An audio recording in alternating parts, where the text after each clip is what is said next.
श्री अयोध्यावासी वैश्यों के आदि पुरुष राम भक्त महाराजा मणिकुंडल की जयंती पौष पूर्णिमा मणिकुंडल वाटिका मोतीझील कानपुर में धूमधाम से मनाई गई। वैदिक रीति से हवन पूजन आरती करने के पश्चात श्री राम स्तुति एवं मणिकुंडल स्तुति की गई। तत्पश्चात कानपुर के यशस्वी सांसद सत्यदेव पचौरी ने कहा कि अयोध्यावासी वैश्य समाज भाग्यशाली हैं, जिन्हें मणिकुंडल जैसे महापुरुष पूर्वज के रूप में प्राप्त हुए।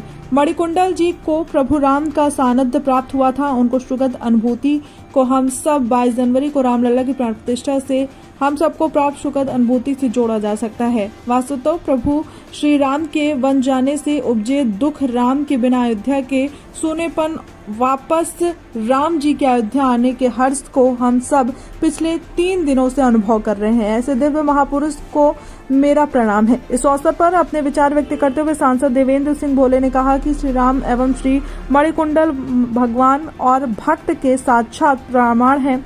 मणिकुंडल के जीवन से शिक्षा मिलती है कि यदि हमारा विश्वास प्रबल है और अटल है तो संकट के बादल निश्चित रूप से कटेंगे और हम सफल एवं विजयी होंगे।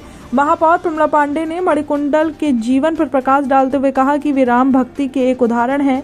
मणिकुंडल वाटिका मोतीझील में उनकी प्रतिमा राम भक्तों को राम भक्ति के लिए प्रेरणा देती है। इसलिए मैं अयोध्यावासी वैश्यों को नमन करती हूँ। केडीए सचिव श्री शत्रुघ्न मोहन वैश्य ने कहा कि मणिकुंडल अयोध्यावासी वैश्यों की राम भक्ति के प्रतीक हैं और मुझे इसी कारण अयोध्यावासी वैश्य होने पर गर्व है। समारोह में आशु गुप्ता तथा अमित श्रीवास्तव ने भजनों द्वारा सबका मन मोह लिया। राम स्तुति पर यशी मिश्रा का नृत्य भी प्रभावशाली रहा। समारोह में निबंध प्रतियोगिता के प्रतिभागियों को पुरस्कृत किया गया, जिसमें वर्षा कौशल ने प्रथम पुरस्कार जीता। कार्यक्रम में सांसद सत्यदेव पचौरी, अधीक्षण अभियंता के लिए शत्रुघ्न वर्ष से सम्मिलित हुए। इस अवसर पर अयोध्यावासी वैश्य नगर सभा और महाराजा मणिकुंडल सेवा संस्थान कानपुर की नवगठित टीम का शपथ ग्रहण भी संपन्न हुआ। समारोह का संचालन उमाशंकर गुप्ता ने किया। सुशील गुप्ता, मनोज गुप्ता, अमित कौशल, सिद्धगोपाल प्रभाकर, रामचंद्र गुप्ता, आनंद गुप्ता, रामरूप गुप्ता, महेश गुप्ता, प्रदीप गुप्ता, संतराम गुप्ता, सचिन गुप्ता, शक्ति स्वरूप गुप्ता, राम सेवक सराफ, सत्यनारायण गुप्ता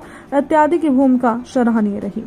उमाशंकर गुप्ता, महाराजा मणिकुंडल सेवा संस्थान का संस्थापक, आज अयोध्यावासी वैश्यों के आदि पुरुष महाराजा मणिकुंडल जी की जयंती है। पौष पूर्णिमा को प्रतिवर्ष हम लोग यहाँ पर इस मणिकुंडल वाटिका में जयंती मनाते हैं और वैसे तो जयंती पूरे देश में मनाई जाती है, लगभग 150 स्थानों पर और लगभग 60 स्थानों पर मणिकुंडल जी की मूर्तियाँ लगी हुई हैं। मणिकुंडल जी जब भगवान राम को वनवास मिला था त्रेता युग में, तो वहाँ का वह समाज बड़ा व्याकुल हो गया। व्याकुल तो सभी थे, लेकिन तुलसीदास जी ने लिखा है, भयउ विकल बड़ बनिक समाजू, बिन रघुवीर अवध नहीं काजू। और तब ये मणिकुंडल जी के पिता मणिकौशल बड़े भाव विवल थे, दुखी थे। उस समय मणिकुंडल जी ने जब पूछा कि पिताजी क्यों दुखी हैं, अहो इतना क्यों चिंता मग्न हमारे पिता श्री महाराज, बतावें क्या है इसका राज। तो उन्होंने कहा कि हमारे भगवान राम जा रहे हैं। तो उन्होंने कहा कि पिताजी कुछ करना पड़ेगा और उन्होंने सुझाव दिया कि मंडल की बैठक बुला, तभी सब बड़े जनों ने सुविचारा, आराधहीन आराधक सम हम अवध छोड़ देंगे सारा, संभव है हम सबके आग्रह, रघुपति को वापस ले आवें, अन्यथा सतत निर्वासित हो हम वैश्य मात्र भी बन जावें। और ये संकल्प ले लिया कि अगर भगवान राम नहीं रुकेंगे तो हम लोग भी वन को चले जाएंगे। और वो लोग चले।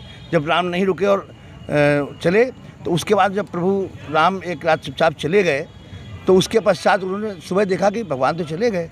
तो उन्होंने कहा हम अयोध्या नहीं जाएंगे, हमारा संकल्प है। और पूरे देश में उनको ढूंढने के लिए फैल गए और बाद में वो कालांतर में राजा भी हुए और उनके हम सब वंशज अयोध्यावासी वैश्य कहलाते हैं और उनको अपने आदि पुरुष के रूप में पूजते हैं। उनकी जयंती पर क्या प्रोग्राम? आज उनकी जयंती पर मतलब उनके भजन कीर्तन के साथ साथ अभी हम लोगों ने हवन तो कर लिया है, लेकिन उसके साथ में हम लोग उनके आदर्शों का स्मरण करेंगे। आज जो हमारी कानपुर की 2 सभाएं, अयोध्यावासी वैश्य नगर सभा और महाराजा मणिकुंडल सेवा संस्थान का नवगठन हुआ है, उसका शपथ ग्रहण भी होगा नई टीम का। साथ साथ मणिकुंडल जी के जीवन पर एक प्रतियोगिता पिछले 3 माह पहले हुई थी, आज उसका पुरस्कार वितरण भी है। और इस पुरस्कार वितरण के साथ साथ हमने समाज के जिन लोगों का सदैव सहयोग रहता है उनका सम्मान भी है और